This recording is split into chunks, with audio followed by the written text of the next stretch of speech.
يا صاحبي اللي أول ما الفيديو اشتغل عملت لايك كأنك حافظ السيناريو، واللي فعلت الجرس قبل حتى ما نطلب منك. بصراحة انت سند، ومع السند تبدأ الحكاية. بتبدأ القصة مع سونج، شاب نصه عضلات ونصه سذاجة كيوت، بيتدرب مصارعة تحت إشراف والده. والده مش أي حد، ده مدرب عسكري سابق، عنده حب للميداليات والإنجازات أكتر من حبه للمكرونة بالبشاميل اللي أصلا محدش يقدر يكرهه.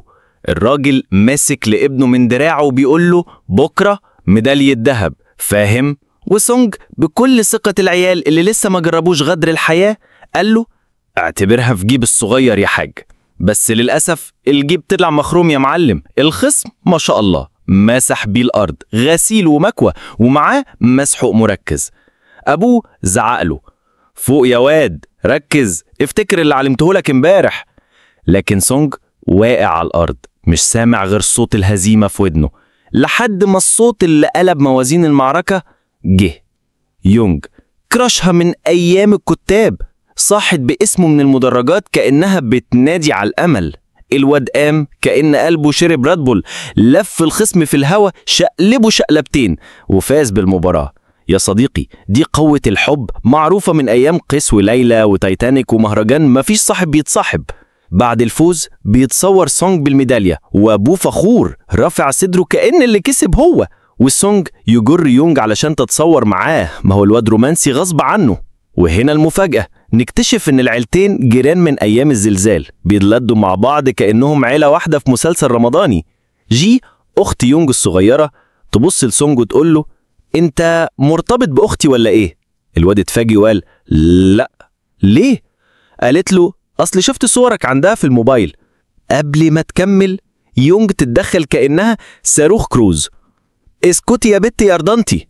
بعدها وصل باقي أفراد عيلة يونج وقعدوا يتغدوا سوا، وبدأت حفلة الهبد. أبو يونج قال لأبو سونج يا بختك يا عم، ابنك بقى رياضي جامد وانت عايش حر، مفيش حاجة كاتمة على نفسك. مراته ردت عليه حر ايه بس، ده ريحته بقت معفنة من ساعة ما بقى سنجل.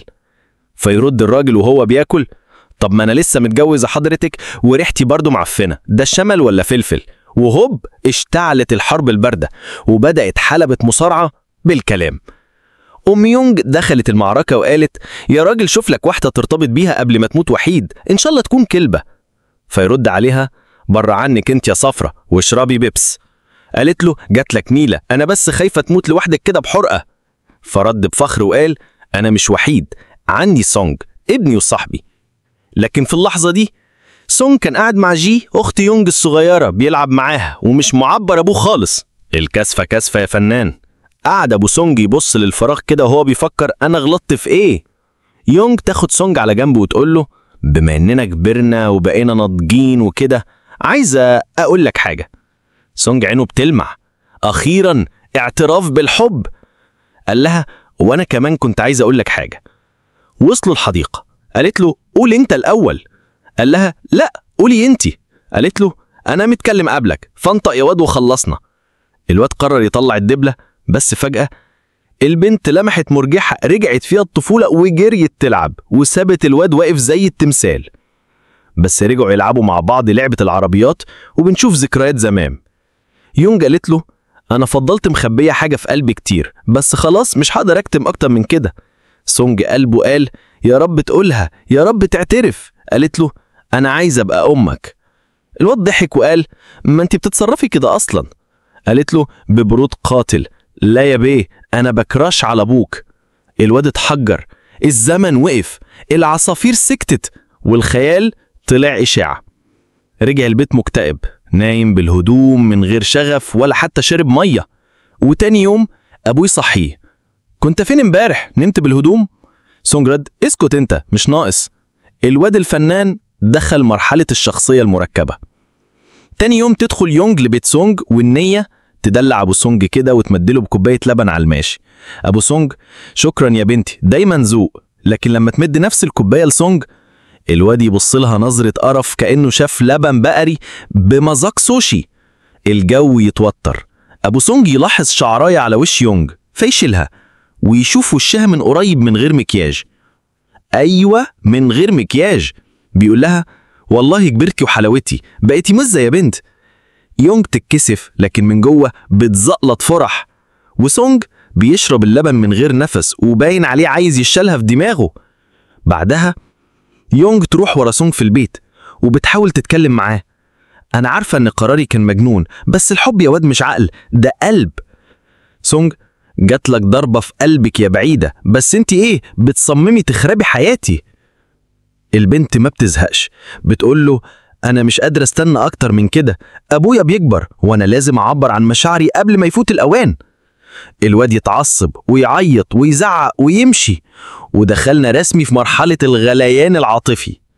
بعد شوية تقرر يونج تخش نادي المصارعة، ما هو أي بنت بتحب أبو صاحبها لازم تشارك في أنشطته. الترنج بتاعها طرش، لا طرش إيه، ده جاز مثيل للأنظار. كل الشباب اللي في النادي سابوا التدريب وبقى يتفرجوا عليها كأنهم في عرض أزياخ للعرايس في الريف. أبو سونج ركزوا يلا في التدريب يا شوية سمس، بس البنت مش جاية تتدرب، جاية تتحضن، تتحسس وتتلزق. وهنا يظهر الفنان سونج، يمسكها من دراعها يقول لها انت ليلتك سودة، تعالي انا اللي هدربك. وبدأ التدريب يكون عبارة عن غل وشتايم مقنعة وكم كف رمزي تحت اسم تكنيك المصارعة. المشهد الرابع سوبر سوبلكس ومهزلة الأحضان. بعد التدريب يونج تلزق في أبو سونج وتقول له ايدك ناشفة يا عمو، خد شوية مرتب من بتاعي. أبو سونج ينبسط وسونج يراقب من بعيد وهو بيكتم الغليان، وبيدخل يضرب كيس الملاكمة كأنها راس يونج. وفجأة بيتخيل أبوه نايم وفوقيه يونج، حضن رسمي تحت شعار الحب فوق المصارعة. بيفتح الباب بس يدوب بيطلع بيتخيل المصيبة اللي فوق أبوه طلع مصارع مش يونج، وأبوه يصرخ لا حول ولا قوة إلا بالله، ابني اتجنن رسمي. أبو سونج يروح لموعد غرامي مدبر مع دكتورة اسمها دونا. الراجل مش مقتنع، وعشان يهرب يمثل إنه بيتكلم في التليفون ويقول لها أمي تعبانة في المستشفى لازم أروح. ويرجع البيت، أمه تستقبله بالقفا، هربت ليه يا بموكس، دي كانت شبه القمر. فيرد شعرها قصير ونضارتها قعر كوباية، ما بحبش كده. تيتا تضرب من جديد، انت شبه توم كروز يعني، اجلدي يا تيتا عشان يتعلم. يونج تقرر تدخل اللعب وتروح لأبو سونج لابسة باروكة شعر قصير ونضارة وفستان طويل. أول ما شافها قال ايه اللوك ده؟ قالت له بحاول أجرب حاجة جديدة. قال لها بس شعرك الطويل أحلى. فقامت شالت الباروكة في ثانية زي إعلان شامبو، وهو سونج واقف من بعيد بيراقب والمعدة بتغلي من الغيرة. في الليل أبو سونج بيشكر في طبخ يونج وبيقول واو إيه الجمال ده يا بنتي، والناس بتطبل، وسونج بيغلي. لكن المصيبة الحقيقية لسه جاية. يونج تبح لسونج تسأله عن أبوك كان بيحب إيه؟ فقال لها ببرود قاتل بيحب الست اللي شعرها قصير وبتلبس نظارة ومحتشمة. يونج خدت الكلام على محمل المهمة الخاصة وجهزت العملية. المشهد الثامن، الخطة الكبرى، تنفس صناعي في الضلمة. تروح يونج لنادي أبو سونج والدنيا ضلمة، وأول ما النور يقطع تقوم عاملاله تنفس صناعي. والله تنفس صناعي حبا مش إسعافا. الراجل وقف مصدوم مش فاهم وقال لها أنا هعديها المرة دي، لكن لو اتكررت هزعلك. تاني يوم الراجل بيتهرب خالص منها ويقول لها تبعد شوية عن التدريب عشان الناس كلها شباب وانتي بنت وحيدة. بس البنت مصممة. أبو سونج يروح لدونا ويقول لها أنا عايزك تمثلي إنك حبيبتي عشان واحدة ملحقاني. قالت له البنت دي؟ قال لها أيوة بنت صاحبي قد ابني، مش هينفع. دونا قالت له عجبتني يا عم، ماشي هساعدك. سونج يرجع من معسكره وأول ما يشوف أبوه يزعق انت كل اللي يهمك الميدالية، أنا مش بحب المصارعة أصلا. قال له دي كانت رغبتك من وانت صغير. الواد اتجنن، مسك أبوه وشقلبه في الأرض وسط الناس. بس فجأة افتكر إنه كان بيحب المصارعة علشان أبوه. فضل يعيط وقال له أنا آسف، أنا كنت فاكرك إنك بتجبرني، بس أنا فعلا كنت بحبها زمان.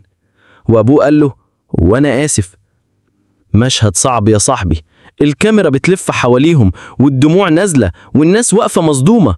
يا قلبك يا سونج.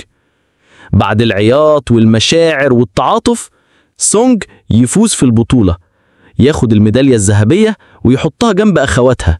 العلاقة بينه وبين أبوه تتحسن والجو يبقى وردي.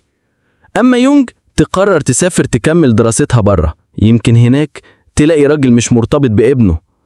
وبنشوف العيلتين مجتمعين تاني بيحتفلوا بالكريسماس والأكل شغال والضحك مال المكان.